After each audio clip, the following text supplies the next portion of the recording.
हरे कृष्णा। आप सभी स्वागत है फिर से भगवद गीता स्टडी चैलेंज के इस 19वें सत्र में। और आज हम डिस्कस करेंगे भगवद गीता तीसरे अध्याय का अंतिम जो भाग है, हम आज यहाँ पर डिस्कस करेंगे। आज हम थर्ड चैप्टर कंप्लीट भी करेंगे। तो अभी तक हमने भगवान के द्वारा कर्म योग पर जिस तरह से उपदेश दिए गए हैं, हमने उनको पढ़ा। भगवान बताए हैं कि किस प्रकार से हमें कर्म करना चाहिए, कैसा कर्म करना चाहिए और कर्म करना क्यों आवश्यक है। वो कहते हैं कि यहाँ तक कि बड़े बड़े विद्वान जन, बड़े बड़े जो सिद्ध पुरुष हैं, उन्हें भी कर्म करने की आवश्यकता होती है। एकमात्र जो भगवत भक्त है, भगवान का भक्त है, सिर्फ उसे ही इस भौतिक संसार के जो नियत कर्म है, कर्तव्य है, वह करने की आवश्यकता नहीं रहती। उसके लिए कोई आवश्यक नहीं होता।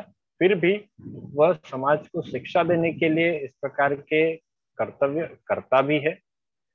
पर तात्पर्य में प्रभुपाद जी फिर से बताते हैं कि अगर ऐसा कोई भगवान का शुद्ध भक्त है, वो अगर भौतिक संसार के कर्तव्यों को नहीं भी करता है तो इससे कोई बड़ी बात नहीं है। उसके लिए उसे कोई आवश्यक नहीं है और ना ही इसके लिए उसको कोई कारण देना होता है। तो अभी हम चर्चा करेंगे जहां पर भगवान ने बताया अर्जुन को कि हमें भगवान के जो आदेश हैं, भगवान के आदेशों के अनुसार जो कर्तव्य है, उनको ईर्ष्या रहित होकर श्रद्धा पूर्वक इनका पालन करना है। और सकाम कर्मों के बंधन से किस प्रकार से मुक्त होना है, ये भी भगवान ने बताया। तो पिछले भाग में, पिछले सत्र में हमने 35वें श्लोक तक चर्चा किया है। और आज तीसरे अध्याय का ये जो श्लोक का जो भाग हम देखेंगे, 36 से लेके 42 तक, जो कि तीसरे अध्याय का अंतिम भाग होगा। सॉरी, 43, 43 तक, 36 से लेके 43 तक, तो ये सबसे अंतिम भाग होगा।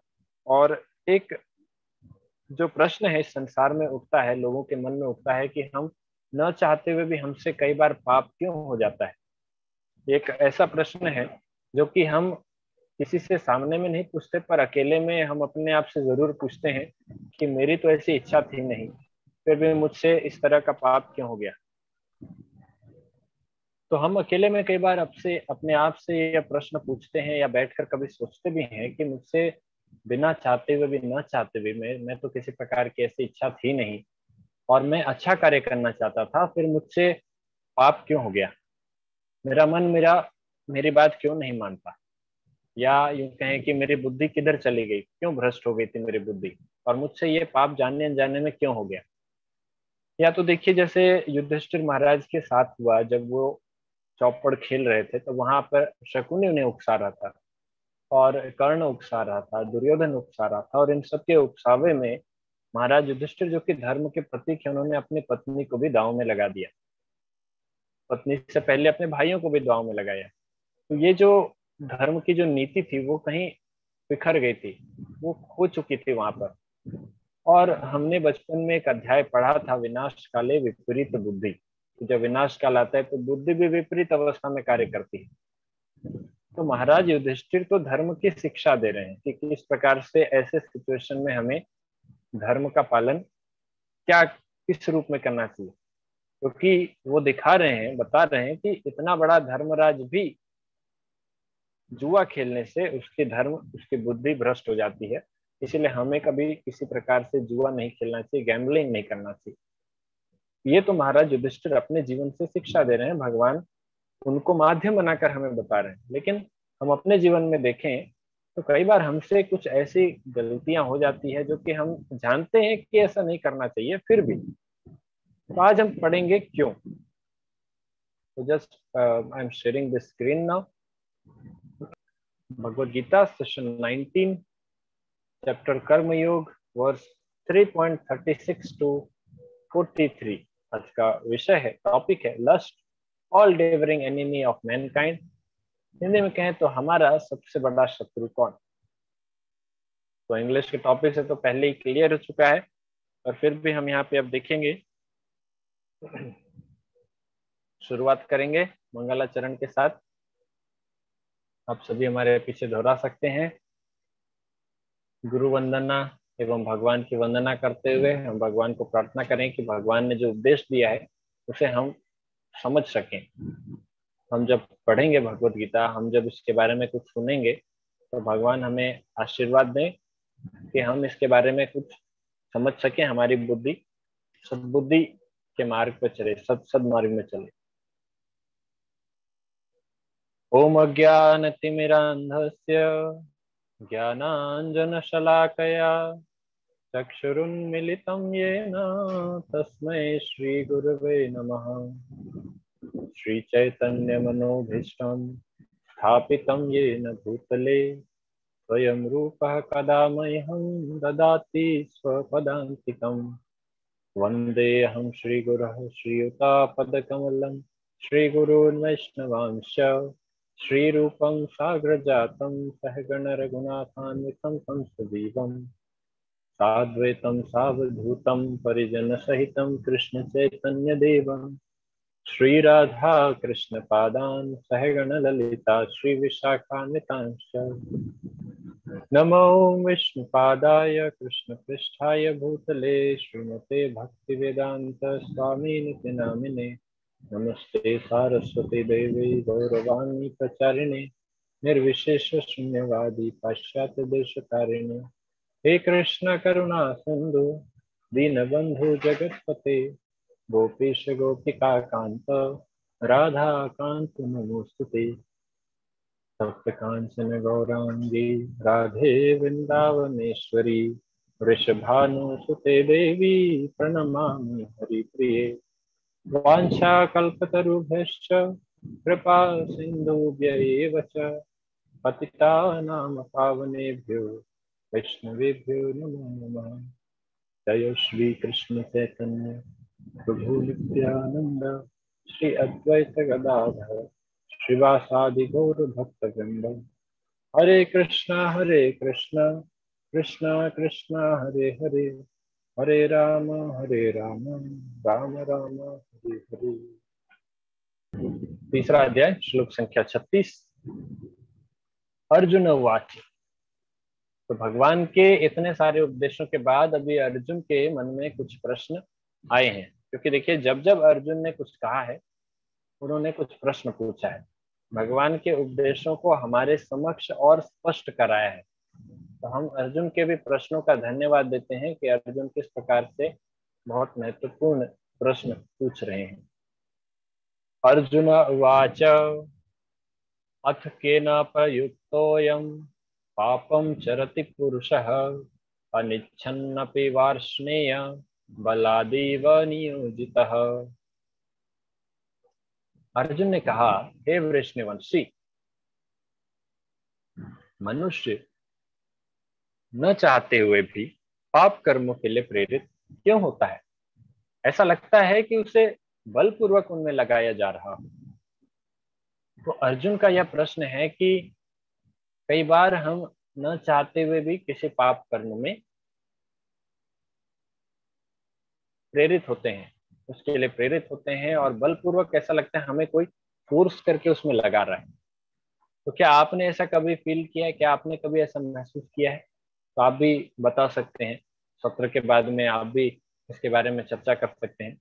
हम यहाँ पर किसी प्रकार से कोई पर्टिकुलर इंसिडेंट के बारे में बात नहीं कर रहे हैं, लेकिन इन जनरल आप भी बता सकते हैं। क्या आपने कभी ऐसा फील किया कि आपको कोई बलपूर्वक किसी सेवा में, किसी चीज में लगा रहा है और बाद में आपको पछतावा होता है कि मुझे यह कार्य नहीं करना चाहिए? तो जीवात्मा परमेश्वर का अंश होने के कारण मूलतः आध्यात्मिक, शुद्ध एवं भौतिक कल्मशों से मुक्त रहता है। फलता वह स्वभाव से भौतिक जगत के पापों में प्रवृत्त नहीं होता। तात्पर्य में प्रभुपाद जी बता रहे हैं, परमात्मा के अंश होने के कारण जीवात्मा सदैव शुद्ध अवस्था में रहता है और उसे किसी भी प्रकार के पाप कर्मों में प्रवृत्त होने की कोई इच्छा नहीं होती। किंतु जब वह माया के संसर्ग में आता है तो वह बिना झिझक के और कभी कभी इच्छा के विरुद्ध भी अनेक प्रकार से पाप कर्म करता है। अतः कृष्ण से अर्जुन का प्रश्न अत्यंत प्रत्याशापूर्ण है कि जीवों की प्रकृति विकृत क्यों हो जाती है? अभी तक हमने प्रश्न अभी तक हमने जिस प्रकार से चर्चा किया कि जो जीव है वो भगवान का अंश है, और भगवान का अंश होने के कारण उसकी जो प्रकृति है वो भगवान के सदृश लगभग है। वो शुद्ध अवस्था में है, वो ज्ञानवान है, वो शाश्वत है। लेकिन फिर ऐसा क्या होता है कि जो जीव है उसे पाप कर्म में प्रवृत्त होने की इच्छा आ जाती है, या वो पाप कर्म में लग जाता है, तो उसकी प्रकृति विकृत कैसे हो जाती है? तो यद्यपि कभी कभी जीव कोई पाप नहीं करना चाहता, किंतु उसे ऐसा करने के लिए बाध्य होना पड़ता है। किंतु ये पाप कर्म अंतर्यामी परमात्मा द्वारा प्रेरित नहीं होते, अपितु अन्य कारण से होते हैं, जैसा कि भगवान अगले श्लोक में बताते हैं। अर्जुन के इस प्रश्न का उत्तर भगवान अगले ही श्लोक में देंगे। भगवान बताएंगे कि ऐसा कौन सा कारण है जिसके कारण मनुष्य न चाहते हुए भी पाप कर्म में प्रवृत्त होता है। इसके लिए कुछ उदाहरण ले सकते हैं।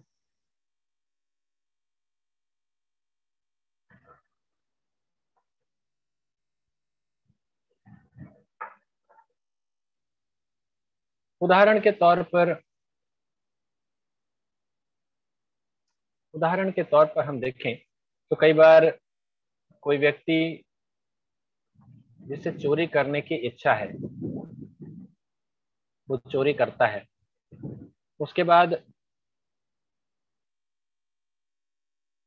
जब उसे जेल में ले जाया जाता है तो वो बहुत ही ज्यादा लज्जित महसूस करता है, और फिर वो सोचता है कि मैं अभी चोरी करना छोड़ दूं, हम उसे इस प्रकार का कर्म नहीं करना चाहिए। अपने आप को पूरी तरह से तैयार कर समझा बुझा कर जब वो वापस आता है, जेल से बाहर निकलता है,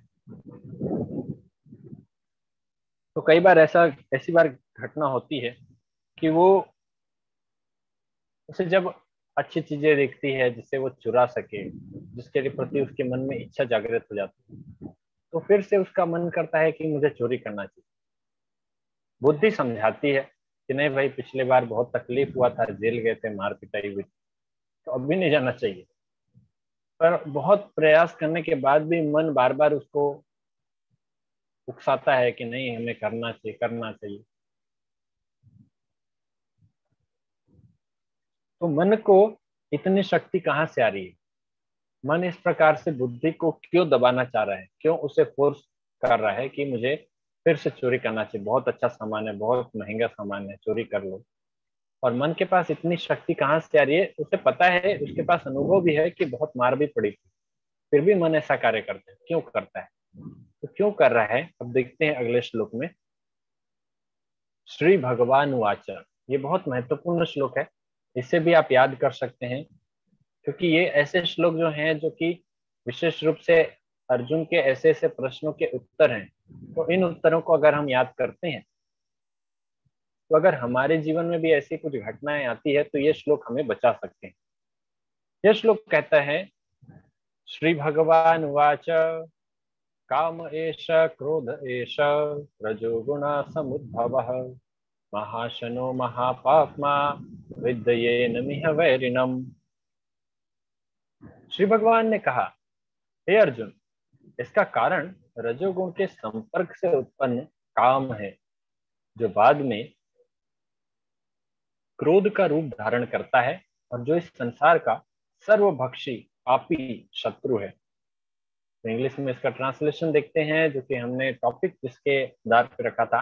the supreme personality of God had said, it is lust only Arjuna which is born of contact with the material mode of passion and later transformed into wrath, and which is the all-devouring sinful enemy of this world. All-devouring sinful enemy, सर्वभक्षी पापी शत्रु है इस संसार का। तो किसी भी जीव का सबसे बड़ा जो शत्रु है वो है काम, अर्थात लस्ट।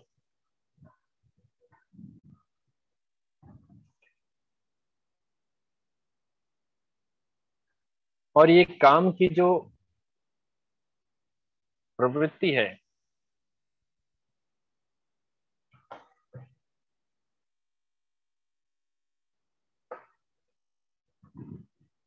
ये जो अनर्थ है काम, इसके कारण ही मनुष्य इतने प्रकार से पाप कर्मों में प्रयुक्त होता है, उसमें अपने आप को लगाता है।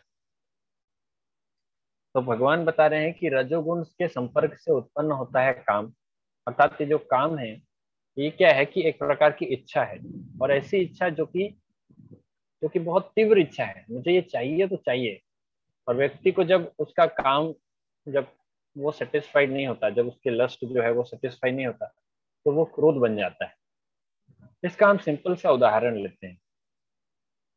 छोटे छोटे दो बच्चे हैं।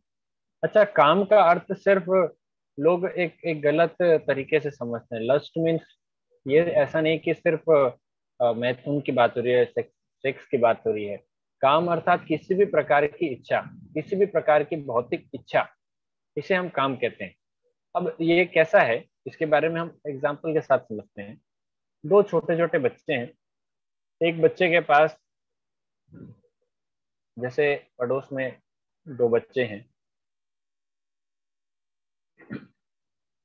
एक के पिताजी उसको एक साइकिल खरीद कर देते हैं। तो जब दूसरा बच्चा देखता है कि मेरे पड़ोस वाले को उसके पिताजी ने साइकिल दिया है, तो उसके मन में भी इच्छा आती है कि मुझे भी साइकिल चाहिए, और वो घर में जाता है, वो रिक्वेस्ट करता है कि मुझे भी साइकिल चाहिए।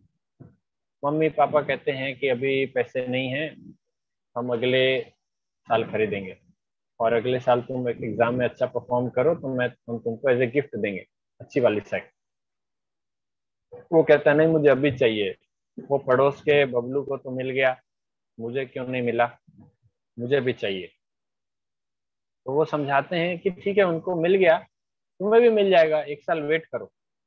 तो अब चूंकि उसके मन में इतनी ज्यादा वो इच्छा अभी प्रकट हो रही है कि मुझे साइकिल चाहिए तो चाहिए, तो वो छटपटाएगा, वो वहां पे हाथ पैर पटकेगा। तो ये कहते हैं, इसे कहते हैं काम। ये काम कहाँ से उत्पन्न हो रहा है? रजोगुण के संपर्क से। रजोगुण अर्थात मोड ऑफ पैशन, रजोगुण। मतलब हमको ये संसार में जब हम कुछ चाहिए, कुछ इस पर ये भावना आती है दूसरे को देखकर, वहां पर एक प्रकार से ईर्ष्या की भावना है, उसके पास है तो मेरे पास क्यों नहीं। तो इस प्रकार की एक जो भावना है, रजोगुणी भावना, कंपेरेटिव मेंटेलिटी, तो रजोगुण के संपर्क से उत्पन्न होता है काम। और ये काम जब पूरा नहीं होता, अब जैसे उसे कहा जाएगा कि नहीं मिलेगा, जाओ, तो उसे ये क्रोध का रूप धारण कर लेता है। और जो इस संसार का सर्वभक्षी पापी शत्रु है, और फिर ये काम और क्रोध आपस में मिलकर इतना उदंड, इतना तबाही मचाते हैं कि आप इसकी कल्पना भी नहीं कर सकते।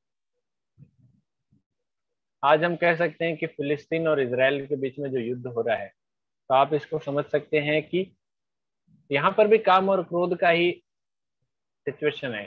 संसार में कोई भी युद्ध होता है, कोई भी फाइटिंग होती है, दो किसी के बीच में भी कोई झगड़ा होता है, दो पक्ष के बीच में, तो वहां पर रजोगुण होता ही है। बिना रजोगुण के वहां पर झगड़ा नहीं हो सकता। और रजोगुण जैसे ही आता है तो वहां पर उत्पन्न होता है काम। दोनों पक्ष को अपनी अपनी चीजें चाहिए, और जब वो पूरी नहीं होती तो क्रोध होता है, और क्रोध के बाद फिर युद्ध आरंभ हो जाता है।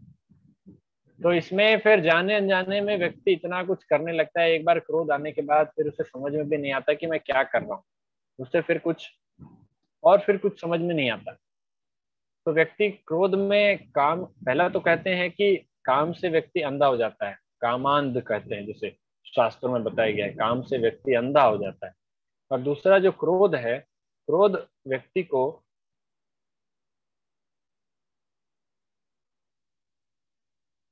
क्रोध व्यक्ति को पागल बना देता है। और जैसे काम है, वो व्यक्ति को अंदर से जलाती है, उसको हृदय से जलाने लगती है, और वैसे ही फिर जो क्रोध है, क्रोध बाहर से अंदर से सभी तरफ से जलाने लगता है। इसलिए हमें सावधान रहना चाहिए इन दोनों से, काम और क्रोध से। अच्छा, अभी एक इंटरेस्टिंग चीज ये देखिए, काम, क्रोध, लोभ, मोह, मद और मत्सर, ये 6 प्रकार के अनर्थ होते हैं।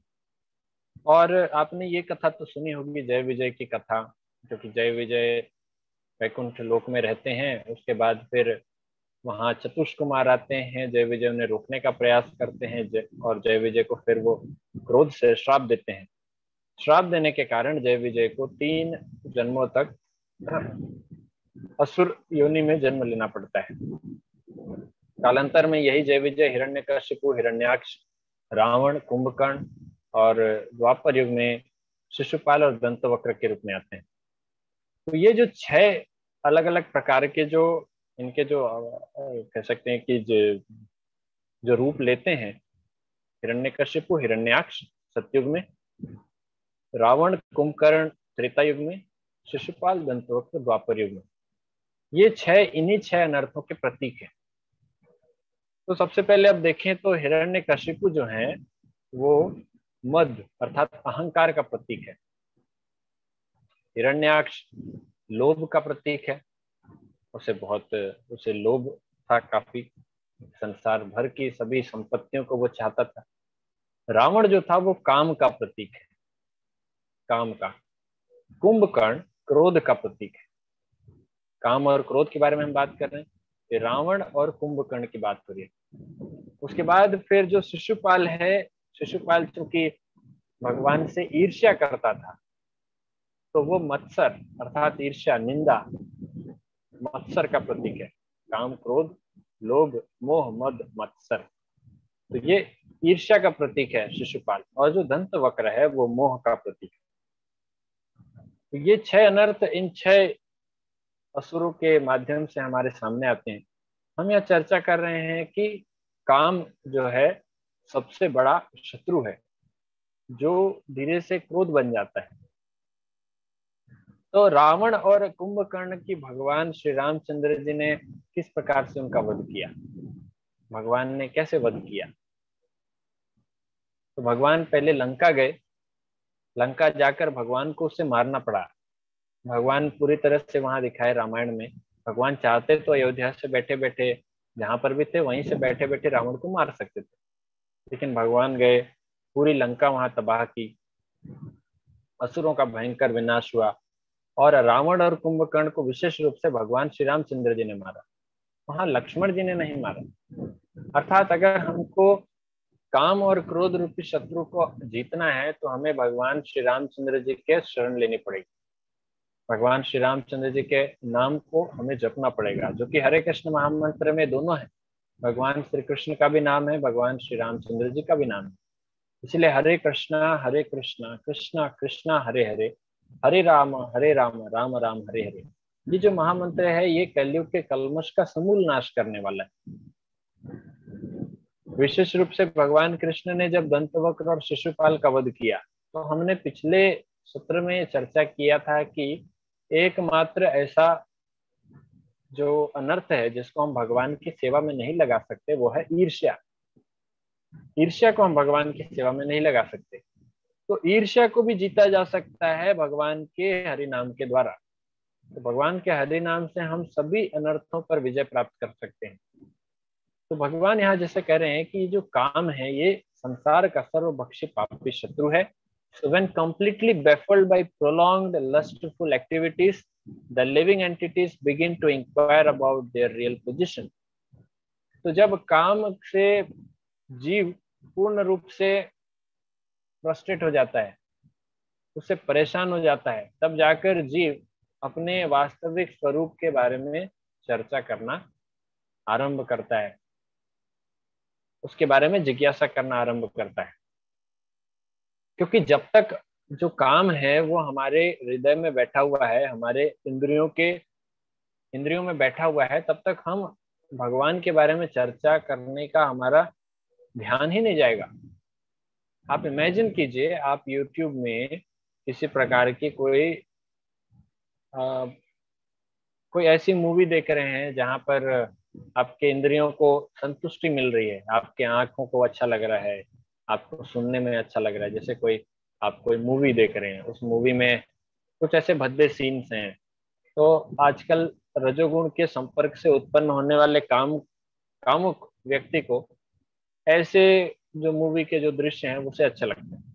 तो उसे जब देखता रहेगा तो क्या भगवान का ध्यान उसे आ सकता है कभी? क्या ऐसा व्यक्ति अपने वास्तविक स्वरूप के बारे में, अपने भक्तिमय जीवन के बारे में सोचना चाहेगा कभी? संभव ही नहीं है।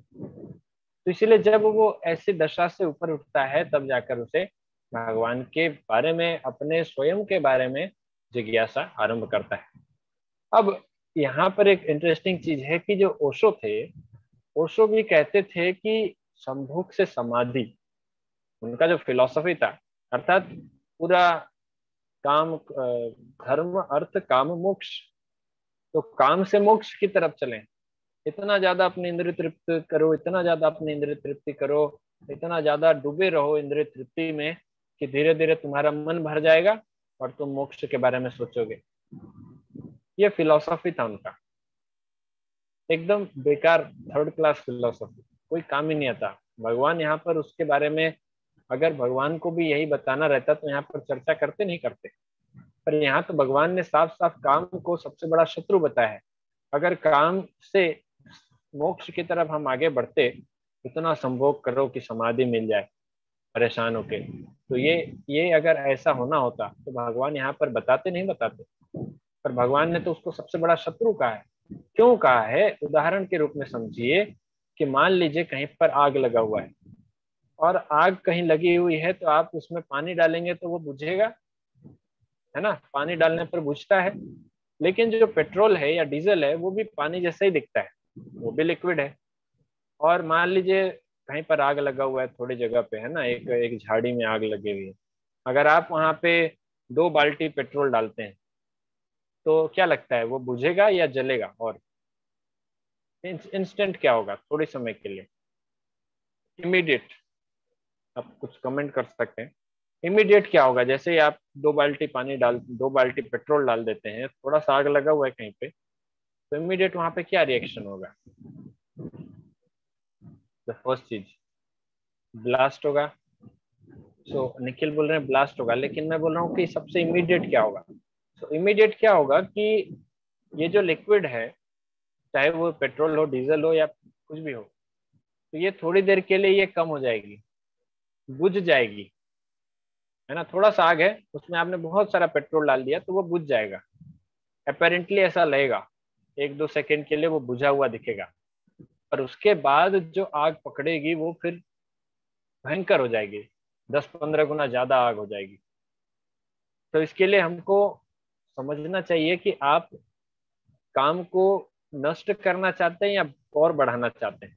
अगर हमारे मन में काम वासना जागृत होती है और अगर हम इसको फीड देते हैं, ले भाई ठीक है तुम्हारी ये इच्छा है तो तुम ये कर लो, तो उसके बाद नेक्स्ट टाइम ऐसा नहीं कि वो शांत हो जाता है, वो थोड़ी देर के लिए शांत हो जाता है, वो इच्छा थोड़ी देर के लिए डाउन हो जाती है। उसके बाद अगली बार जब वो इच्छा फिर से आएगी तब आप उसको शांत नहीं कर सकते, क्योंकि पिछली बार आपने उसको थोड़ी उसकी इच्छा पूर्ति की है। इस बार भी वो अपेक्षा करता है कि आप उसकी उतनी इच्छा तो पूर्ति करेंगे, और इस बार आप उसको रोकना मुश्किल हो जाएगा। पहली बार आपके मन में अगर कुछ खराब विचार आए तब आप उसको रोक सकने में ज्यादा समर्थ होते हैं, बजाय कि उस बार अगर आपने उसको पूर्ति कर दिया, उस इच्छा की पूर्ति कर दी, और अगले बार फिर आप उसे मना करेंगे। अब यही उदाहरण ले लीजिए, जैसे ये छोटा बच्चा है जिसके बारे में हम चर्चा कर रहे थे, ये बच्चा, इसे साइकिल चाहिए। अगर माता पिता उसे साइकिल देते हैं, माता पिता उसे साइकिल देते हैं और कहते हैं ठीक है बेटा, उसने जैसे मांगा मुझे भी साइकिल चाहिए, पड़ोस के बबलू को मिला है मुझे भी साइकिल दो, तो उसे कहेंगे ठीक है तुम भी साइकिल ले लो। नेक्स्ट टाइम पड़ोस वाला बबलू कुछ और महंगी चीज लेकर आया, अब ये बच्चा घर में आके फिर जिद करेगा, मुझे चाहिए मुझे चाहिए मुझे चाहिए। अब की बार वो उसे मना कर पाएंगे?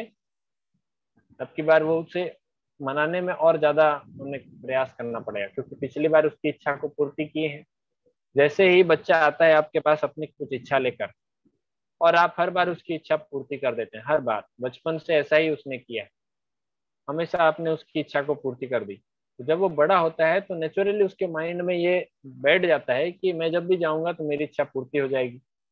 तो जब भी उसकी इच्छा एक आएगी और आप जब आप उसे रोकने का प्रयास करेंगे तब वो काम तुरंत क्रोध में परिवर्तित हो जाएगा। तो आपने उसकी सहायता की इतने दिन तक उसके काम को बढ़ाने के लिए, काम वासना को, ऐसा अपेरेंटली लगता था कि उसकी काम वासना तो खत्म हो गई, उसकी इच्छा तो खत्म हो गई, लेकिन इच्छाएं कभी समाप्त हो सकती है भला? हमारे मन में ये इच्छाएं जो है वो असंख्य रूप में, असीमित मात्रा में चलती रहेंगी चलती रहेंगी। हम इसे कभी भी समाप्त नहीं कर सकते। हम इसे भगवान की तरफ जरूर मोड़ सकते हैं, पर इसे कभी भी नलीफाई नहीं कर सकते या जीरो नहीं कर सकते। माइंड कभी भी खाली नहीं हो सकता। तो विचारों को कभी भी शून्य बनाने का प्रयास मत कीजिए। ये एक फिलॉसफी है जो कि खतरनाक दर्शन एक और है, जिसे शून्यवाद कहते हैं, जो कि बौद्ध धर्म में यह बताया जाता है। बौद्ध धर्म शून्यवाद के दर्शन शास्त्र दर्शन पर आधारित है। बौद्ध धर्म में कहा जाता है कि हम अपने विचार को शून्य बना दें, हम अपने विचार को शून्य बना दें, सोचें ही नहीं, किसी प्रकार के विचार ही नहीं करें इस भौतिक संसार से, हम ऐसे फिर धीरे धीरे निर्वाण को प्राप्त करें। लेकिन हमारा मन कभी भी बिना इच्छा के पॉसिबल ही नहीं है। हमारे मन में इच्छाएं आती रहेगी, और इन इच्छाओं को भगवान बता रहे हैं भगवत गीता में बेस्ट सॉल्यूशन। इन इच्छाओं को हम भगवान की तरफ मोड़ सकते हैं, जीरो नहीं कर सकते।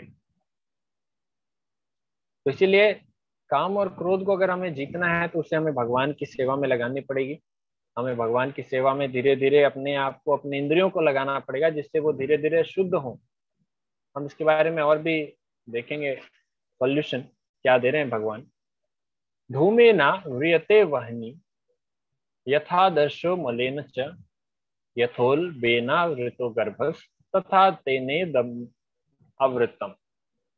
भगवान बता रहे हैं कि जिस प्रकार अग्नि धुएं से, दर्पण धूल से अथवा भ्रूण गर्भाशय से आवृत रहता है, उसी प्रकार जीवात्मा इस काम की विभिन्न मात्राओं से आवृत रहता है। अर्थात ये जीवात्मा जो है उसमें कई परत रहते हैं, काम के विभिन्न मात्राओं से आवृत रहता है, वो ढका रहता है, आच्छादित रहता है। तो आप सभी जानते हैं कि जो अग्नि है उसमें धुआं रहता ही है,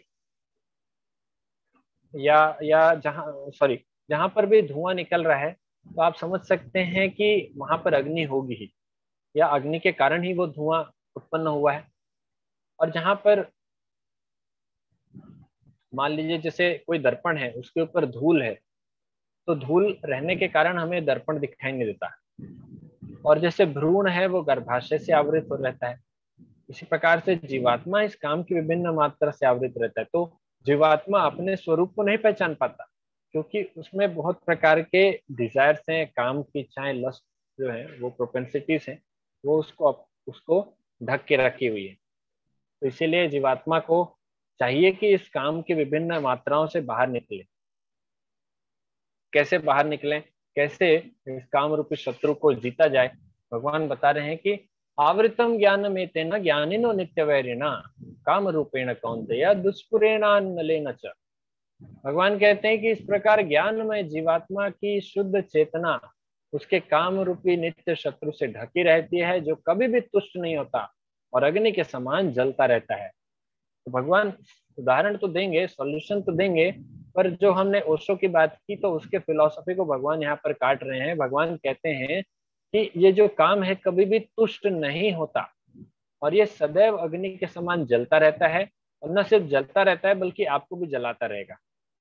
जब तक आपकी काम की वो जो वासना है वो पूर्ति नहीं होगी, वो इच्छा जब तक पूर्ति नहीं होगी, चाहे वो कोई किसी भी प्रकार की इच्छा हो, किसी नौकरी को पाने की इच्छा हो, किसी किसी घर बंगले को पाने की इच्छा हो, कोई जमीन खरीदने की इच्छा हो, किसी भी प्रकार की ऐसी इच्छा जो आपको अब काम रूप में परिवर्तित हो गई है, वो इच्छा अभी भगवान के सेवा में नहीं है, वो अपनी इंद्रिय तृप्ति के लिए वो इच्छा बहुत बलपूर्वक आपके पीछे पड़ी हुई है, जो कि कभी भी तुष्ट नहीं होगी।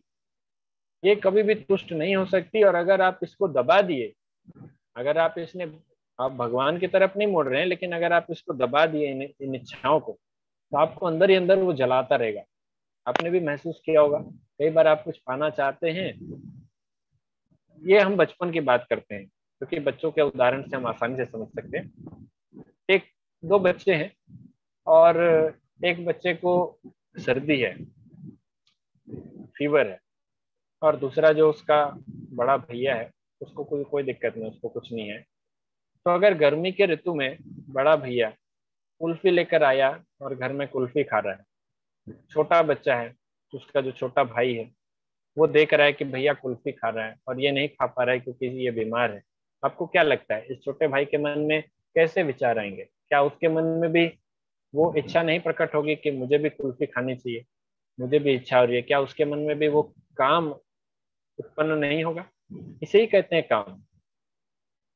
हम किसी प्रकार से एक पर्टिकुलर इच्छा की बात नहीं कर रहे हैं, जितनी भी भौतिक इच्छाएं हैं ये सभी काम के अंतर्गत आती है, और ये कभी भी तुष्ट नहीं किया जा सकता, संभव ही नहीं है इसको शांत करना। कि आप उसको अगर इच्छा पूर्ति कर दें तो ऐसा नहीं कि फिर जीवन भर कभी उसे कुल्फी खाने की इच्छा ना होगी। एक बार खाएगा, अच्छा लगेगा तो फिर खाएगा। इंद्रियाणि मनोबुद्धिर अस्याधिष्ठानमुच्यते एतैर्विमोहयत्येष ज्ञानमावृत्य देहिनम्। अब भी हम देखेंगे कि जो काम है उसके निवास स्थान कहाँ कहाँ है। इंद्रियां, मन तथा बुद्धि इस काम के निवास स्थान है। इनके द्वारा यह काम जीवात्मा के वास्तविक ज्ञान को ढक कर उसे मोहित कर लेता है। जो इंद्रियां हैं, मन तथा बुद्धि, ये काम के बैठने का जगह है, वो वहीं पर निवास करती है। तो कैसे वहां पर निवास करती है? जैसे हमारी बुद्धि एक, जो जब डिसीजन लेती है, तो डिसीजन लेने के समय में अगर काम वहां पर बैठी हुई है तो हम डिसीजन प्रॉपरली नहीं ले पाते हैं, और हम जानबूझकर फिर कुछ ऐसा कार्य करने लग जाते हैं। तो अभी हमने तो चर्चा किया ना कि बिना इच्छा के भी हम क्यों गलत काम कर लेते हैं। तो बुद्धि अगर सही ढंग से काम भी करे तो मन और इंद्रियां दो और जगह हैं जहां पर काम बैठा होगा। तो इंद्रियां तो जड़ है, हमारी इंद्रियां जो हैं वो जड़ हैं। हमारे 5 ज्ञान इंद्रियां हैं और 5 कर्म इंद्रियां। तो विशेष रूप से जो हमारी ज्ञान इंद्रियां, आंखें, कान, नाक, जिह्वा और त्वचा, तो यहाँ पर काम बैठा होता है। कैसे बैठा होता है? आंख को अच्छी अच्छी चीज चाहिए देखने के लिए, नाक को अच्छा सुगंध चाहिए गंध लेने के लिए, कान को अच्छे गाने चाहिए, अच्छे म्यूजिक चाहिए सुनने के लिए, जीवा को अच्छा चीज टेस्ट करने के लिए चाहिए, और जो त्वचा है उसको कोमल कोमल जो वस्तु है उसे स्पर्श करने की उसे इच्छा होती है। तो ये इच्छाएं यहाँ पर तो काम बैठा हुआ है इन 5 जगह पर। और उसके अलावा फिर ये कहाँ से कनेक्टेड है? मन से। तो मन से कनेक्टेड है, मन की भी ये सारी इच्छाएं होती है। मन भी चाहता है कि मैं अपनी इच्छाओं को पूर्ति करूं, और मन इंद्रियों के द्वारा इन इच्छाओं को पूर्ति कराना चाहता है। फिर इंद्रियों के पास, इंद्रियां जब देखती हैं कि कुछ अच्छी चीजें दिख रही है, कुछ अच्छा सुनने को मिल रहा है, तो वो तुरंत मन के पास वो फीडबैक लेके जाती हैं। मन जब देखता है कि हाँ ये तो बहुत अच्छा चीज है, मुझे और ज्यादा करना है, लेकिन बुद्धि उसको अलाउ नहीं करती। मान लीजिए बुद्धि अलाउ नहीं करती, तो बुद्धि को मनाने लगता है, नहीं नहीं इसमें बहुत बेनिफिट है, देखो कितना अच्छा लग रहा है, कितनी अच्छी मूवी है, इसमें कितने अच्छा अच्छा चीज, अच्छे अच्छे गाने आ रहे हैं, चलो हम ये सुनते हैं, चलो हम ये देखते हैं। ऐसा करते करते व्यक्ति फिर धीरे धीरे न सिर्फ मूवी, उसके बाद फिर फोनोग्राफी भी देखने लगता है, उसको अच्छा लगने लगता है। उसकी आंखें, उसके कान, ये सब चीज सुनने के, देखने को उसे उसे और ज्यादा उकसाने लगते हैं कि हाँ ये देखो बहुत अच्छी चीज है, बहुत मजा आ रहा है। तो काम धीरे धीरे और बढ़ता जाता है, और यही काम इनके द्वारा जीवात्मा के वास्तविक ज्ञान को ढककर उसे मोहित कर लेता है। वास्तविक ज्ञान है हमें कि हम शरीर नहीं, हम आत्मा है, हम भगवान के सेवक हैं, और इन इस ज्ञान को भी ढक देता है, उसे मोहित कर देता है। आप बोलेंगे कि इतना ज्ञान होने के बाद भी उसे कैसे ढक सकता है? जिस प्रकार से अर्जुन के साथ हो रहा है। अर्जुन को भगवान ने इसीलिए तो यहाँ पर एक माध्यम बनाया है। अर्जुन भी भगवान का भक्त है, उसके पास ज्ञान है, फिर भी यह काम अर्जुन को, अर्जुन के वास्तविक ज्ञान को ढककर अर्जुन को मोहित बना दिया। और अब अर्जुन वहां पर एक कमजोर व्यक्ति के रूप में भगवान से कह रहे हैं कि मैं युद्ध नहीं करना चाहता, मेरे हाथ से गांडीव सरक रहा है, मेरे शरीर कांप रहे हैं, मैं कैसे युद्ध करूं, इससे अच्छा मैं भिक्षा मांगू। तो ये काम का ही प्रभाव है जो अर्जुन को इस हद तक लेकर आ गया है। ये कैसा काम है? अर्जुन को कौन सी इच्छा है? अर्जुन को किस प्रकार की इच्छाएं हैं? तो अर्जुन ने जो 5 रीजंस बताए थे पहले चैप्टर में, जिसमें था कि कंपैशन, कि मुझे दूसरों के प्रति करुणा है, तो ये कंपैशन एक आसक्ति के रूप में था, दूसरों से आसक्ति होने के कारण एक कंपैशन था, तो ये काम का प्रभाव था। दूसरा था कि मैं कैसे सुख सुख कैसे मिलेगा मुझे, जब ये सभी मर जाएंगे तो मैं सुख किनके साथ में सुख को भोग करूंगा। तो ये भी काम का प्रभाव है कि मैं इंद्र तृप्ति किसके साथ करूं। और तीसरा था कि मुझे पाप में जीवन मिलेगा, तो पाप और पुण्य के बारे में सोच रहे थे, तो पाप मिलेगा तो क्या होगा, दुख मिलेगा। तो अर्जुन यहाँ पर भी सोच रहे हैं कि मुझे सुख नहीं मिल पाएगा, दुख मिलेगा। तो ये भी काम के प्रभाव के कारण था। तो विशेष रूप से जो पांचों जो रीजन थे इनडायरेक्टली काम पे या भौतिक इच्छाओं पर आधारित थे अर्जुन के। और वास्तव में अर्जुन ऐसा अज्ञानी व्यक्ति नहीं है, भगवान ने जस्ट उसे एक मीडियम बनाया है हमारे सिखाने के लिए, हमें सिखाने के लिए। तो हमें कभी भी हमें सावधान रहना चाहिए। जब हमारे इंद्रियों, मन तथा बुद्धि पर काम का अटैक होता है तो हमें समझना चाहिए कि ये अटैक हो रहा है, अभी सावधान हो जाओ। अदरवाइज क्या होगा, अगर हम थोड़ा भी उसके प्रति ध्यान देंगे तो हमारे वास्तविक ज्ञान को इमीडिएट वो कवर कर देगा और हमें भी मोहित कर देगा, मोह में डाल देगा। तस्मात् तत्त्वम् इंद्रियाण्यदो नियम्य भरतर्षभ पाप्मानं प्रजह्येनं ज्ञान विज्ञान नाशनम। अब भगवान बता रहे हैं सॉल्यूशन। इसलिए है भरतवंशियों में श्रेष्ठ अर्जुन, प्रारंभ में ही इंद्रियों को वश में करके इस पाप का महान प्रतीक काम का दमन करो और ज्ञान तथा आत्म साक्षात्कार के इस विनाशकर्ता का वध करो। तो भगवान कहते हैं कि सबसे पहले इंद्रियों को वश में करो, प्रारंभ से ही। प्रारंभ से ही अर्थात किसी प्रकार की इच्छा आपके पास जैसे ही मन में आती है, इमीडिएट आप इंद्रियों को वश में करो। वश में करके इस पाप का जो महान प्रतीक है उसका दमन करो, काम का दमन करो और ज्ञान तथा आत्म साक्षात्कार के इस विनाशकर्ता का वध करो। तो अपेरेंटली ऐसा लग रहा है ऊपर ऊपर से देखने में कि भगवान कह रहे हैं कि अपनी इच्छाओं को मार दो, जो कि बुद्धिस्ट ऐसा बताते हैं, बौद्ध लोग भी यही कहते हैं, अपनी इच्छाओं को मार दो और शून्य की तरफ आगे बढ़ो, विचारों को शून्य में परिवर्तित करो। लेकिन भगवान यहाँ पर भले ही कह रहे हो कि इंद्रियों को वश में करके काम का दमन करो, पर भगवान ने दूसरे अध्याय में पहले ही कहा है कि इंद्रियों को वश में कैसे करना है, इंद्रियों को भगवान की सेवा में लगा के। भगवान को ऋषिकेश कहा जाता है, हमने चर्चा किया था अगर आपको याद होगा। ऋषिकेश का अर्थ होता है ऋषिक ईश, अर्थात जो इंद्रियों का स्वामी होता है उसे ऋषिकेश कहते हैं। तो भगवान जो कि इंद्रियों के स्वामी है, अगर हम अपनी इंद्रियों को उनकी सेवा में लगाएंगे तो हमारी इंद्रियां अपने आप वश में आ जाएंगी। तो भगवान के इस कथन को हमें समझना पड़ेगा कि काम का दमन करना अर्थात उसको जीरो में नहीं करना है, उसे खत्म नहीं करना है, इच्छाओं को नहीं मारना है। हमको उन इच्छाओं को भगवान की सेवा में लगा के आत्म साक्षात्कार के इस विनाशकर्ता का वध करना है। आत्म साक्षात्कार का विनाश करता है ये।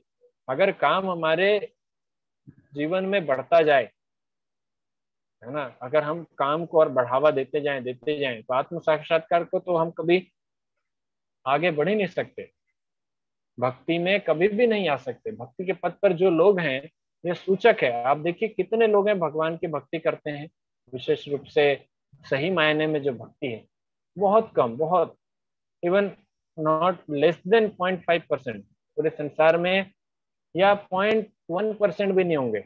इतने कम लोग हैं जो भगवान की भक्ति कर रहे हैं। 700 करोड़ की जनता पूरे विश्व में है, तो अगर 0.1% भी लेते हैं तो वो वहां पर 70 लाख होता है। तो क्या इस पूरे संसार में 70 लाख लोग सही रूप में भक्ति कर रहे हैं? इतना भी हमें संभव नहीं लगता कि इतने भी भक्त होंगे। बाकी जितने भी हैं, पूरा संसार रजोगुण में डूबा हुआ है, पूरा संसार काम के प्रभाव में डूबा हुआ है। और आजकल मूवीज भी ऐसे ऐसे आ रहे हैं जो कि लोगों को और इसकी तरफ आगे बढ़ा रहे हैं। So from any stage of life or from the time of understanding its urgency, one can begin regulating the senses in Krishna consciousness, devotional service of the Lord, and turn the lust into love of Godhead, the highest perfectional stage of human life. तो यही हम चर्चा कर रहे थे कि किसी भी प्रकार के जीवन के किसी भी स्तर में, किसी भी परिस्थिति में हम महत्वपूर्ण इसकी महत्ता को समझें भक्ति के, और ये जरूरी है यह जानते हुए कृष्ण भावनामृत में अपने इंद्रियों को लगाएं, कृष्ण भावनामृत सेवाओं में, और इस जो काम रूपी जो शत्रु है उसको धीरे धीरे प्रेम की तरफ मोड़ें। हमने काम और प्रेम की परिभाषा के बारे में एक बार चर्चा किया था। आत्मेंद्रिय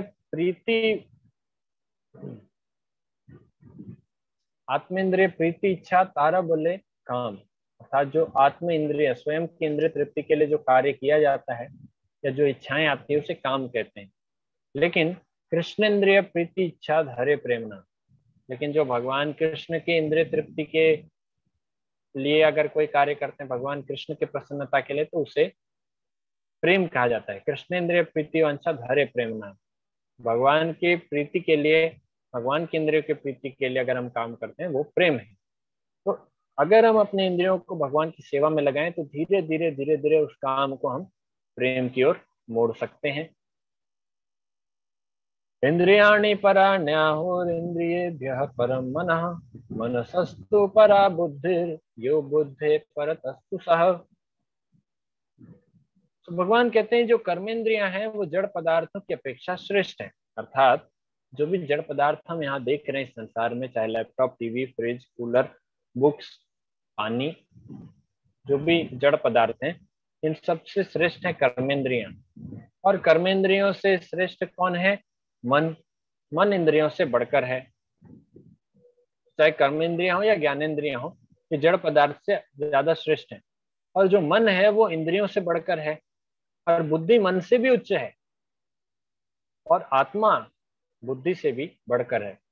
तो इसीलिए अगर हम आत्मा के स्तर पर आकर अपने वास्तविक जो ज्ञान है उसे अगर वापस रिवाइव करें, भगवत गीता के उपदेश से हम अपने स्तर को आध्यात्मिक स्तर पर ले जाएं, तो बहुत आसानी से हम सारे के सारे अनर्थों को कंट्रोल कर सकते हैं, अपने इंद्रियों को वश में कर सकते हैं, अपने मन को वश में कर सकते हैं।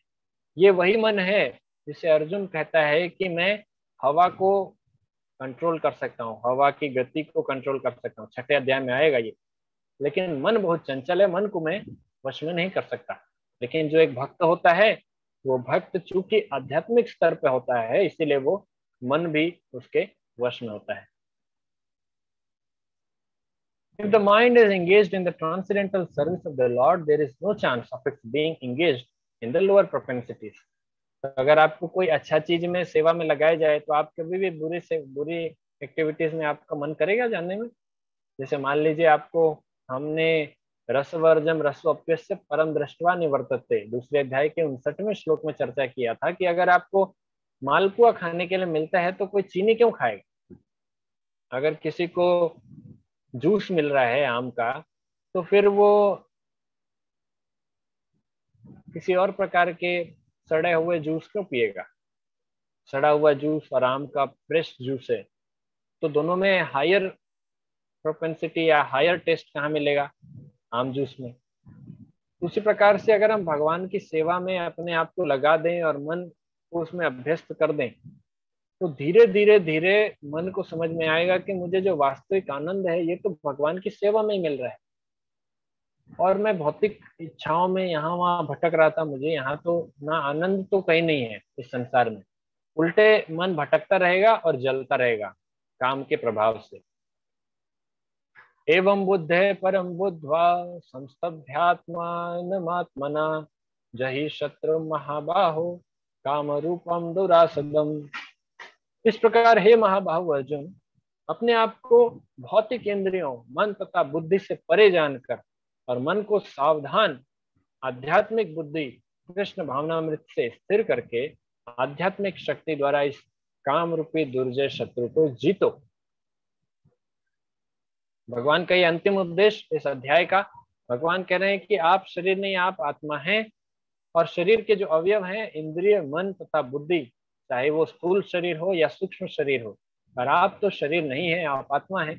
इसीलिए आत्मा इन सबसे परे होता है। अपने आप को इन सबसे परे जानो और मन को सावधान आध्यात्मिक बुद्धि से स्थिर करके, आध्यात्मिक बुद्धि से आप सावधान रहो, उसको सावधान रखो और मन को स्थिर करो। इसके द्वारा आप आध्यात्मिक शक्ति द्वारा इस काम रूपी दुर्जय शत्रु को जीतो। तो काम रूपी दुर्जय, दुर्जय मतलब इसे जीतना बहुत ही कठिन है, पर इसे कैसे जीत सकते हैं? आध्यात्मिक शक्ति के द्वारा। आध्यात्मिक शक्ति कैसे मिलेगी? जब हम भगवान के नाम में, जब हम भगवान के काम में अपना जीवन बिताएं। भगवान के काम में अर्थात भक्ति में, भगवान के नाम में अर्थात हरे कृष्ण महामंत्र में अपना जीवन बिताएं। तो अगर हम अपना जीवन भगवान को केंद्र में मानकर बिताएंगे तो हम इस शत्रु को जीतेंगे बहुत आसानी से। वन में not give up work and prescribe duties all of a sudden, but by gradually developing Krishna consciousness, one can be situated in a transcendental position without being influenced by the material senses and the mind, by steady intelligence directed towards one's pure identity. तो प्रभुपाद जी तात्पर्य में बता रहे हैं कि कोई अपने जो प्रिस्क्राइब ड्यूटीज है, नियत कर्तव्य है, उनको इमीडिएटली तो नहीं छोड़ सकता, लेकिन धीरे धीरे उन कर्तव्यों को, उन कर्मों को भगवान की सेवा में लगाकर धीरे धीरे करके वो कृष्ण भावनामृत चेतना जागृत कर सकता है। और इस चेतना को जागृत करने से क्या बेनिफिट होगा? इस चेतना को जागृत करने से उसके जो मन है, उसके जो बुद्धि है, उनको वो स्थिर कर सकता है, और इसके द्वारा वो धीरे धीरे अपने जो शुद्ध जो अस्तित्व है, उसका जो स्वरूप है, आध्यात्मिक स्वरूप है, उसको वो प्राप्त कर सकता है। तो ये तीसरे अध्याय का ये अंतिम श्लोक था। Any question if you have, you can please ask. तो यहाँ पर एक प्रश्न आया है, इस प्रश्न को पहले हम चर्चा कर लेते हैं। आप लोग तब तक हैंड रेस करके रखिए, कोई कुछ शेयर करना चाहता है तो ये प्रश्न आया है। इस प्रश्न में कहा गया है कि लोग कहते हैं कि भगवान के एक नाम में बहुत शक्ति होती है, तो फिर हमें 2 घंटे जप करने की क्या आवश्यकता है? अच्छा, 2 घंटे का कॉन्सेप्ट कहाँ से आया कि हम कहते हैं ना कि भगवान के नाम का जब 16 माला जप करना चाहिए, तो 16 माला जप करने में कम से कम 2 घंटा लगता है, इसलिए इन्होंने लिखा है 2 घंटे जप करने की क्या आवश्यकता है। तो भगवान के एक नाम में नो डाउट बहुत ज्यादा शक्ति होती है। भगवान के विषय में कहा गया है, नामना मकारी बहुधा निज सर्वशक्ति सत्यार पिता नियमिता स्मरणे न काला एतादृशी तव कृपा भगवान ममापि दुर्दैव मिदृशम यह जने नानुरागा। भगवान श्री चैतन्य महाप्रभु कहते हैं कि भगवान ने अपने नामों में अपनी समस्त शक्तियों को संचित कर दिया है, और इसीलिए भगवान के नाम में इतनी शक्ति है कि वो भगवान के समान वहां पर शक्ति है। अगर भगवान खुद आ जाए और भगवान का हरि नाम है, दोनों में समान शक्ति है, तो भगवान का नाम इतना हमें बार बार लेने की क्यों आवश्यकता होती? देखिए क्या है कि भगवान का जो नाम है हमें शुद्ध भाव से लेना चाहिए, भगवान का शुद्ध नाम लेना चाहिए। भगवान के नाम जप करने के 3 स्तर होते हैं। पहला होता है अपराध युक्त नाम, दूसरा होता है नामाभास, पहला नाम अपराध स्तर, जहाँ पर अपराध युक्त हम नाम लेते हैं, भगवान का नाम लेते हैं, ध्यान कहीं और रहता है, गलतियां करते हैं। दूसरा जो स्तर है वह नामाभास स्टेज, नामाभास अवस्था, जहाँ पर हम भगवान का नाम तो ले रहे हैं, एक आभास हो रहा है भगवान के नाम का कि हम भगवान का नाम ले रहे हैं, जो कि अच्छा स्तर है।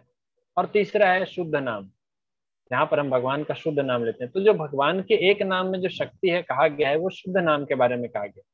तो जब तक हम शुद्ध नाम नहीं लेते, तब तक हमको धीरे धीरे प्रैक्टिस करते हुए अपने आप को पहले प्यूरिफाई करना है शुद्ध नाम लेने के लिए। उसके बाद जब हम शुद्ध नाम लेंगे तो भगवान के एक नाम में इतनी शक्ति है कि वो हमारे बच्चे कुछ सारे पापों को समाप्त कर दे। तो टिल दैट पॉइंट हमको तो प्रयास करते रहना पड़ेगा ना, और प्रयास करते हम शुद्ध नाम के स्तर पे पहुंचेंगे। सिंसियरली प्रयास करना पड़ेगा। और एक बार जब शुद्ध नाम के स्तर तक भक्त पहुंच जाता है, तो फिर वो 2 घंटा क्या, वो 24 घंटे जप करता है, क्योंकि उसको नाम में ही रुचि मिलती है, उसी में उसको पेट भरता है, इसी में उसका पोषण होता है, वही उसके लिए मुख्य आहार हो जाता है। जैसे कि श्री हरिदास ठाकुर, वो एक एक दिन में 192 माला अर्थात 3 लाख नाम रोज जप करते थे। तो ये संभव नहीं है किसी भी सामान्य व्यक्ति के लिए, क्योंकि वो शुद्ध स्तर पे भगवान के नाम में जो स्वाद आ रहा है, जो रुचि आ रही है, जो टेस्ट आ रहा है, वो आस्वादन करते थे। हमारे लिए 16 माला ही बहुत हो जाता है, हम बाकी आगे की बात क्या ही करें। तो हम जब नाम लेते हैं ना, तो हम गिनते हैं कि कब खत्म हो। हमारा मन ऐसा काउंट करता है, कितना बचा अभी, कितना बचा। अच्छा, तो अगर ये स्थिति रहेगी तो हम भगवान के नाम को रिलिश नहीं कर पा रहे हैं। जब आप भगवान के नाम में टेस्ट लेंगे, जैसे आपको जूस पीने में जितना मिठास लगता है, वैसे भगवान के नाम जप करने में मिठास लगे, तब आप समझिए कि आप भगवान का शुद्ध नाम ले रहे हैं, और तब आपका एक नाम बहुत बेनिफिट करेगा। दूसरा प्रश्न यहाँ पर आया है, we are affected by our surrounding, so may if we control ourselves by Krishna consciousness, but other people may affect us and lust and anger may arise in us.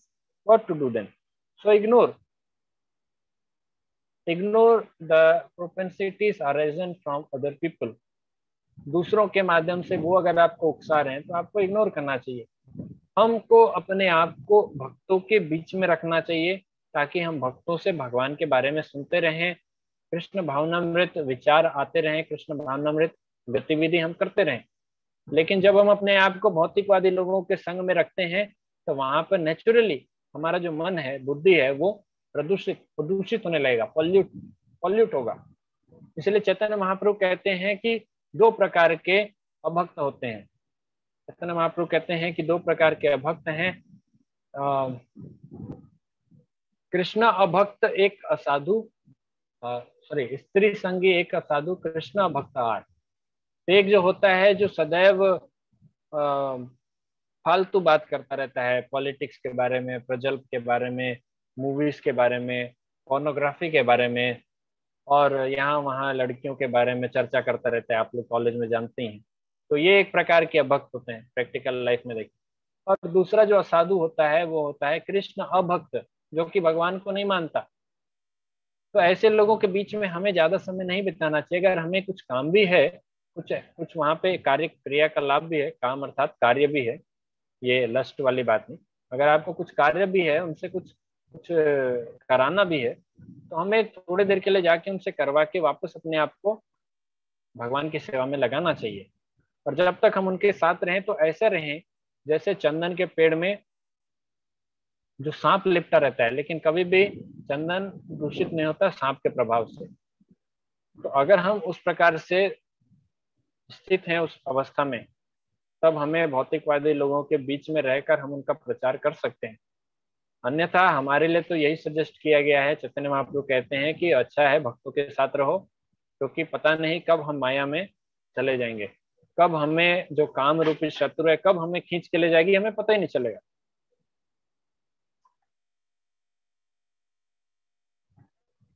तो ये बहुत अच्छा है, यहाँ पर ये उत्तर बताया गया, सानिध्य पटेल ने बताया कि that's why there is a concept of कुसंगति।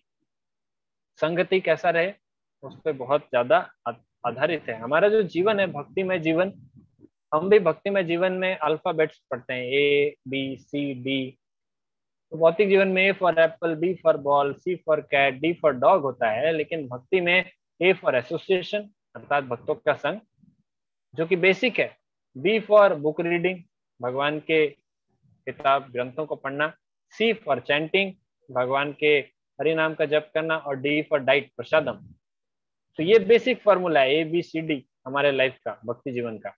इसके बिना हमारा लाइफ, अगर हम ABCD फॉलो नहीं करेंगे तो भक्ति से कब 9 2 11 हो जाएंगे पता ही नहीं चलेगा। ओके, अर्नव का प्रश्न है, यदि कोई बहुत अधिक भक्ति ना करता हो पर अपना कर्म सही तरह से करता है, सही मार्ग पर चलता हो, तो क्या उसे भी मुक्ति नहीं मिलती?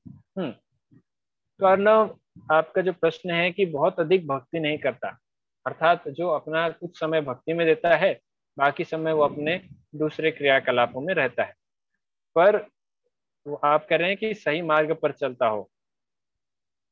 तो सही मार्ग का क्या अर्थ है? अगर हम सही मार्ग के बारे में चर्चा करें तो श्रीमद् भागवतम में कहा गया है कि कोई भी सही रास्ता, कितना भी सही मार्ग हो, कुछ भी हो, अगर वो भगवान से संबंधित नहीं है तो ये सभी के सभी चीटिंग रास्ते हैं, सभी हमें धोखा देने वाले रास्ते हैं। श्रीमद् भागवतम का पहले स्कंद के पहले अध्याय का दूसरा श्लोक है, आप चेक कर सकते हैं। श्रीमद् भागवतम 1.1.2, धर्म प्रोजित कैतवत्र परमो निर्मत्सराणाम सताम, ये जो श्लोक है इसमें बताया गया है कि संसार में, भौतिक संसार में हम कोई भी धर्म कर रहे हैं, ये सब चीटिंग रिलीजन है। Shrimad Bhagavatam highest religion establish कर रहा है, जो कि भगवान की भक्ति है। इसीलिए हम यहाँ पर ये चर्चा कर रहे हैं कि हम कोई भी, देखिए इमीडिएट हम किसी को स्टॉप नहीं कर सकते नियत कर्तव्य करते हुए। हम यहाँ पर चर्चा कर रहे हैं कि अगर जो स्टूडेंट है, या अर्जुन जैसा क्षत्रिय है, या कोई ब्राह्मण है, या कोई बिजनेसमैन हो, तो वो अपने कर्मों में, अपने कर्तव्यों में भगवान को केंद्र के रूप में रखे, और धीरे धीरे धीरे करके भगवान के प्रति अपनी जो प्रीति है, अपनी जो रुचि है, भगवान के प्रति जो प्रेम है, उसको जागृत करे। और फिर एक समय आएगा, अभी वो आप पूर्ण रूप से या पूरे समय के लिए भक्ति नहीं कर पा रहे हैं, थोड़ा थोड़ा कर रहे हैं, तो एक समय आएगा जब आप भगवान से ज्यादा प्रेम होगा तो हम अच्छे से भक्ति भी करेंगे। अभी के लिए संभव नहीं है, कोई बात नहीं। पर यहाँ पर आप जो पूछ रहे हैं कि क्या उससे भी मुक्ति नहीं मिलती, तो हम यहाँ जो मुक्ति का कॉन्सेप्ट है हम उससे बहुत ऊपर भगवान की भक्ति के बारे में चर्चा कर रहे हैं। हाँ, मुक्ति तो मिलेगी, जैसा कि भगवान भी बता रहे हैं भगवत गीता में कि आप जो भी कर्म कर रहे हैं वो कर्म धीरे धीरे, चूंकि भगवान केंद्र में है, भगवान सभी के हम सभी भगवान के अंश हैं, तो हम धीरे धीरे भगवान की तरफ ही आगे बढ़ रहे हैं। पर भगवान सही रास्ता बता रहे हैं भगवान तक पहुंचने का। तो भक्ति भी करें और आपके जो नियत कर्तव्य हैं वो भी आप करते रहें, पर भगवान को केंद्र में रखकर हमें करना चाहिए वो सारे कर्तव्यों को। तो हमारे सारे कर्म भले ही हम इस संसार में कर रहे हैं लेकिन वो सभी भगवान के लिए कर्तव्य हो जाएंगे। तो इसमें कोई दिक्कत की बात नहीं है कि आप अभी ज्यादा समय नहीं दे पा रहे हैं भक्ति के लिए, क्योंकि दूसरे भी कर्म करना पड़ता है, दूसरे भी आप कर्तव्य कर रहे हैं, तो उन कर्मों को भगवान के लिए आप कीजिए। अदरवाइज यहाँ जो आपने कहा है कि सही मार्ग पर चलता हो, तो सही मार्ग पर चलने वाला व्यक्ति अगर भगवान से अपने आप को संबंधित नहीं रखा, भगवान से अगर उसने नहीं जोड़ा है, तो धीरे धीरे एक दिन वो भी भ्रष्ट पथ पर जा सकता है, उसका भी पथ भ्रष्ट हो सकता है। जैसा कि हम बहुत सारे साधुओं को देखते हैं जो पहले तो अच्छे साधु के रूप में उन्होंने अपने आप को स्टेब्लिश किया, बाद में पता चला कि वो बड़े बड़े फ्रॉड थे। तो शुरुआत में उन्होंने भी तो आध्यात्मिक जीवन एक अच्छे विचार के साथ आरंभ किया होगा, अच्छा कर्म कर रहे हैं, हम अच्छा चीज कर रहे हैं, समाज सेवा कर रहे हैं, अच्छा सोचते हैं, अच्छा बोलते हैं, लेकिन भगवान के साथ संबंध रखा नहीं उन्होंने। इसीलिए आज हम देखते हैं कि कोई जेल के पीछे, किसी को कोई ढोंगी है, कोई फ्रॉड है, कोई भाग गया, तो हम ये सब देखते हैं। ओके, ऋषभ का प्रश्न है, ओके क्लियर हुआ अर्णव? ऋषभ का प्रश्न है, प्रभु जी मैं चैंटिंग करना स्टार्ट किया हूँ, पर प्रभु जी कुछ समय बाद वो आवाज मोनोटोनस हो जाती है और फिर कभी कभी दिमाग दूसरी तरफ चला जाता है। तो कुछ और सही कर सकते हैं या फिर ध्यान लगाने की कोशिश करते रहें? अब मेडिटेशन तो प्रभु ऐसा ही है कि आपका ध्यान जो मन है वो एक जगह स्थिर नहीं रहता। ये तो मैं आपको बेट लगा के बोल सकता हूँ कि भारत में औसतन एक युवा की कंसंट्रेशन का जो टाइम पीरियड है वो एक एवरेज के अनुसार 5 सेकंड है। तो आपका मैक्सिमम आप भी ट्राई करो 7 8 सेकंड 9 सेकंड, उससे ज्यादा हम ज्यादा कंसंट्रेशन नहीं रख पाएंगे। तो ये जो है ना कि हम लोग अगर भगवान के नाम में अगर हम भगवान का नाम जप करते हैं तो सबसे ज्यादा इफेक्टिव मेडिटेशन यही है। क्योंकि माइंड कब आपका कंट्रोल रहेगा, क्योंकि माइंड के 5 घोड़े हैं, है ना, 5 अवयव हैं जिनके द्वारा माइंड भागता है। एक है आंख, नाक, है ना, जीभ, त्वचा और कान। तो इन 5 में से जितने ज्यादा अगर भगवान की सेवा में लगे, जैसे जिह्वा है वो हरि नाम जप कर रहा है, कान है वो नाम सुन रहा है, त्वचा में हम तुलसी बीड़ लेकर जप कर रहे हैं, तो यहाँ पर 3 इंद्रियां भगवान की सेवा में लगी हैं। तो ज्यादा प्रोबेबिलिटी है कि हम ध्यान हमारा ज्यादा समय तक अच्छे से रहे। शुरुआत में तो तकलीफ होगी, जैसा किसी कमरे को आप झाड़ू लगाते हैं तो सबसे पहले क्या होता है, धूल उड़ता है, हमारी नाक में घुसता है, हमारी आंख में घुसता है और हमें छींक आएगी। तो हम तो कमरा साफ कर रहे हैं, लेकिन सबसे ज्यादा तकलीफ हमको पहले हो जाता है, छींकेंगे खांसेंगे क्योंकि धूल हमारे अंदर घुस रहा है। उसी प्रकार से हम अपने हृदय की गंदगी को जब साफ कर रहे हैं भगवान के हरि नाम से, तो सबसे ज्यादा डिस्टर्बेंस पहले इधर ही होता है। हमारा माइंड पहले ज्यादा विचलित होगा, भटकेगा, अरे उसको माइंड को भी लगेगा मुझे क्यों परेशान कर रहे हो, मुझे क्यों भगवान की सेवा में लगा रहे हो। जैसे एक छोटा बच्चा है, उसको जब आप स्कूल भेजते हैं, पहली बार वो स्कूल उसको भेजते हैं, आपने देखा है बच्चे कितना रोते हैं, बहुत जिद करते हैं, पापा मैं नहीं जाऊंगा, मैं नहीं जाऊंगा, मुझे बचाओ, मुझे छोड़ो, मैं नहीं जाऊंगा, मुझे घर में रहना है, मैं मम्मी के साथ रहूंगा। बहुत परेशान करता है और रोने लगता है, हाथ पैर पटकता है, बैग फेंक देगा। तो माइंड भी इसी प्रकार का काम करता है, माइंड एक बच्चे के समान है, उसको भी भक्ति नहीं करना है। लेकिन बच्चा जैसे जैसे स्कूल जाएगा धीरे धीरे वहां पे उसके दोस्त बनेंगे, फिर उसको स्कूल जाने में अच्छा लगता है। इसी प्रकार से माइंड धीरे धीरे आप उसको जबरदस्ती भक्ति कराते रहो, भगवान का हरि नाम में लगाते रहो, तो धीरे धीरे जो मन है तो उसको भी अच्छा लगने लगेगा कि हाँ मुझे भक्ति करना है। और फिर वो आपको हरि नाम जप करने में आपको और सपोर्ट करेगा। तो थोड़ा सा ये जो समय है ये टेस्टिंग पीरियड है। ये टेस्टिंग पीरियड काफी लंबा भी चल सकता है हमारे स्वभाव के अनुसार, लेकिन फिर भी अगर पेशेंस रखेंगे तो ये बाहरी दुनिया में हम फालतू टाइम पास करने के, बेकार में यहाँ वहाँ के चिल्लाने से भगवान का हरि नाम तो हमें बेनिफिट ही करेगा। तो भले हमें थोड़ा समय लगे, लेकिन अगर हम भगवान के नाम में लगे रहेंगे तो हमें हेल्प होगा। शुद्ध चैंटिंग का क्या मतलब है प्रभु जी? बिकॉज जब चैंटिंग कंप्लीट करते हैं तब तक कभी ना कभी कुछ डिस्टर्ब होता ही है, या ये फिर कुछ 3-4 राउंड बच जाते हैं?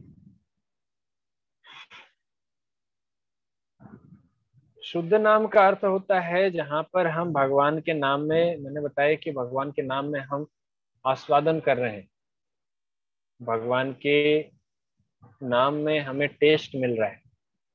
तो अभी हम भगवान का जब नाम जप करते हैं तो इसमें अपराध होते हैं, 10 अपराध हैं मुख्य रूप से, नाम अपराध। तो भगवान का नाम जप करते हुए हमारा मन यहाँ वहाँ भटकता रहता है, इनअटेंटिव रहता है। और हम भगवान का कई बार नाम जप करते हैं भौतिक चीज के लिए, कि मुझे अच्छा मार्क्स मिल जाए, भगवान आपका नाम जप कर रहा हूँ, मुझे अच्छा जॉब मिल जाए, मेरी मेरी ये इच्छा पूर्ति हो जाए, भगवान मैं आपका रोज जप करता हूँ, आज मैं 17 माला करूंगा, प्लीज करवा दो। इस प्रकार का अगर हम लोग जो विचार रखते हैं, और भी बहुत सारे टाइप के जो अपराध हैं भगवान के नाम में, तो नाम अपराध का एक मुख्य ये भी है कि इनअटेंटिव चैंटिंग।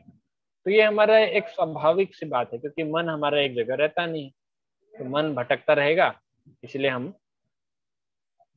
शुद्ध नाम नहीं ले पाते। तो शुद्ध नाम लेने के लिए सबसे महत्वपूर्ण एक सलाह मैं दूंगा जितने भी यहाँ पे हैं, हमें शुद्ध जो भगवान के भक्त हैं, शुद्ध भक्त हैं, या भगवान के जो उच्च उच्च भक्त हैं, हमको उनका एसोसिएशन लेना चाहिए, उनका संग लेना चाहिए। अगर हम उनका संग नहीं ले पा रहे हैं तो श्रील प्रभुपाद जी ने भगवत गीता में अपनी वाणी दी हुई है, तो भगवत गीता के माध्यम से श्रील प्रभुपाद जी का इस ग्रंथ को बहुत सिंसियरली अध्ययन करना चाहिए, भगवान से प्रार्थना करनी चाहिए, और इसके बाद अध्ययन करने के साथ साथ हमें भगवान का हरि नाम जप करना चाहिए, भगवान का प्रसाद ग्रहण करना चाहिए, भगवान के धाम का दर्शन करना चाहिए, भगवान के विग्रह का दर्शन करना चाहिए। अगर हम भगवान से संबंधित अपने जीवन को पूर्ण रूप से भगवान पे केंद्रित करें, पूरा 24 घंटे में मैक्सिमम टाइम भगवान की सेवा में लगाएं, यहाँ तक कि सपने में भी हमको भगवान की सेवा करने की इच्छा आती रहे, तो आप देखिए आपका जो नाम जप है वो कितना अच्छे क्वालिटी का हो जाएगा। और हम जब भगवान का नाम जप करेंगे तो सही में भगवान बैठकर सुनेंगे। जैसा कि हमने जो पीपीटी शेयर किया था, आप पीपीटी शेयर कर रहा था मैं, तो क्या आपने उसमें देखा था, ये इसका जो पहला पेज है आप देख सकते हैं,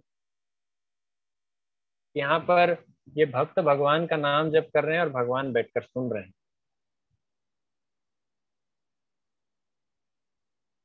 तो यही स्थिति हो जाएगी। रोजी, व्हाट इज मीनिंग ऑफ हरे कृष्णा?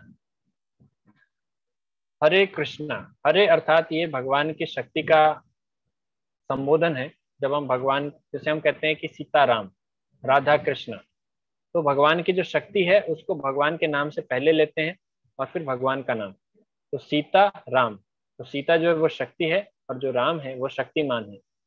तो भगवान एवं भगवान की शक्ति को एक साथ हम संबोधित करते हैं। इसी प्रकार से जो हरे कृष्ण है, हरे अर्थात हरा राधा रानी का नाम है, राधा रानी को कहते हैं, और हरे अर्थात हम राधा रानी को बुला रहे हैं, तो जैसे बोलते हैं राधे, तो उसी प्रकार से हरे कृष्णा। तो हरे कृष्णा कृष्णा कृष्णा हरे हरे, हरे राम राम राम हरे हरे। इस मंत्र का अर्थ है कि हे भगवान की शक्ति, हे राधा रानी, आप हमें भगवान कृष्ण की सेवा में लगाइए और हमें भगवान की सेवा में लगकर अपने आप को शुद्ध करना है, अपने आप को प्यूरिफाई करना है। तो ये हरे कृष्ण का अर्थ होता है। प्रभुपाद जी ने बार बार हरे कृष्ण महामंत्र जप करने की सलाह दी है, और यही एकमात्र साधन है जो कि कली के सभी कलमशों का नाश कर सकता है। हम अंत करेंगे इस श्लोक के साथ, हरे नाम एव केवलम, कलौ नास्तेव नास्तेव नास्तेव गतिरन्यथा। अर्थात हरि का नाम एवं हरि का नाम ही एकमात्र साधन है जो कि कली के सभी प्रकार के कल्मशों का नाश कर सकता है, कर सकता है, कर सकता है। 3 बार कहा गया है, मतलब यहाँ पर फोर्सफुली बताया गया है कि इसी यही एकमात्र सॉल्यूशन है। तो आप सभी से विनम्र निवेदन है कि हरे कृष्ण महामंत्र में आप भी चैंटिंग कीजिए, हरे कृष्ण। श्रील प्रभुपाद की जय।